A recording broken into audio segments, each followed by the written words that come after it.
Ƙungiyar Vigilante yankin Gaidar Tsaguwa da ke ƙaramar hukumar Kumbotso sun kama wata budurwa da ake zarginta da sace-sace a gidan suna, ciki har da naman suna da wayar salula, sakamakon ƙorafin al'ummar yankin da suka yi a kanta.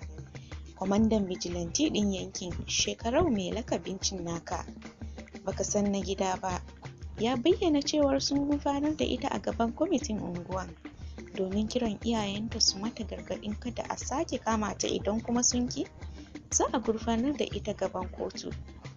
Ga yadda hirar tamu ta kasance. Wajen gidan wuta. Gidan wuta na ina? Gaida wace unguwa? Gaida tsakuwa. So nawa kika dauke kayan mutane? Wallahi so biyu ne tsakani har ga Allah. A ina ya kika so biyu? Ɗaya a gidan wani suna ne. Me kika dauka a gidan suna?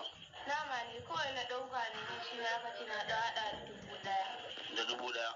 To sai kuma wanne? Sai gidan kuma hajiya mai alawa aka ce na dau waya har da menene da waya kaɗai aka ce na dauka.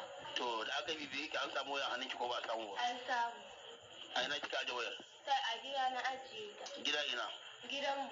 To bayan wannan kuma ba? Na farko ne nan a can gidan suna ne aka ce na dau nama, kuma nama kaɗai aka gani a guri na, ba a ga naira 1,000 ba, suka ce na dau naira 1,000. Aka ce kin dau naira 1,000? To yanzu wannan kuma ba? Wannan kuma? Wannan ma aka ce na dau naira 5,000. Aka ce kin dauka ko baki dauka? Ban dauka ba, aka ce na dauka. Amma kuma kin ce mun yanzu an je gidan ku za a samu kuɗin. Sai dai kuɗin asusu na zan dauka naira 3,000 biya su. Ba haka bane, abin da kika ce da ni kin dau kuɗin suna nan kin aje gargayin katifa, abin da ya gaya min kenan. To me kuma ya kai ki daukan kuɗin asusu? Kuɗin asusu na ne da nake zuwa gurin wancan baiwa Allah nake mata aiki. Ai ba ce ki biya kuɗin asusun ki ba.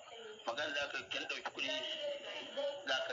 kuɗi kika ce kin aje a gargayin katifar babaki. Haka ne?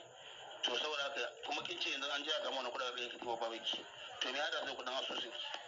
Saboda na san na duba ba ganin su zan ba, shi yasa ne na ce zan dau kuɗin asusu bayan. To da mun baki aje ba? Na ajiye su, na san daukewa za a yi. Kuɗin? Ai muna da 'ya'ya a gidan mu.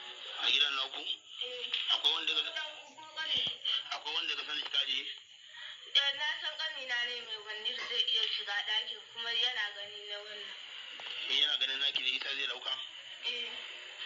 Shi ma yana yawan daukowa ne na uwarsa ya gaya min ya dauka. To ke man kika dauka kina gaya masa kin dauka kenan.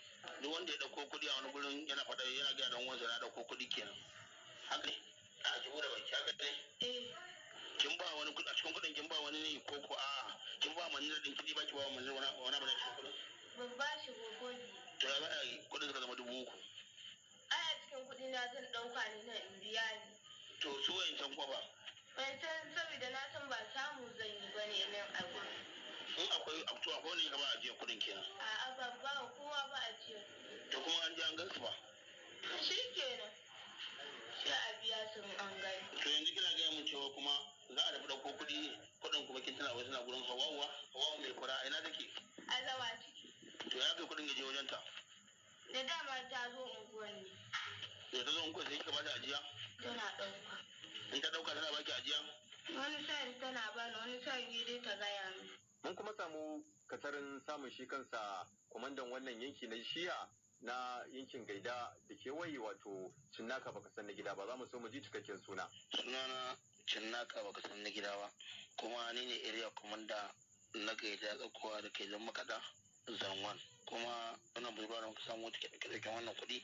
A yanzu matsayin abin da muka ɗauka a kanta, mun gurfanar da ita a kwamiti na unguwa, iyayen unguwa kenan.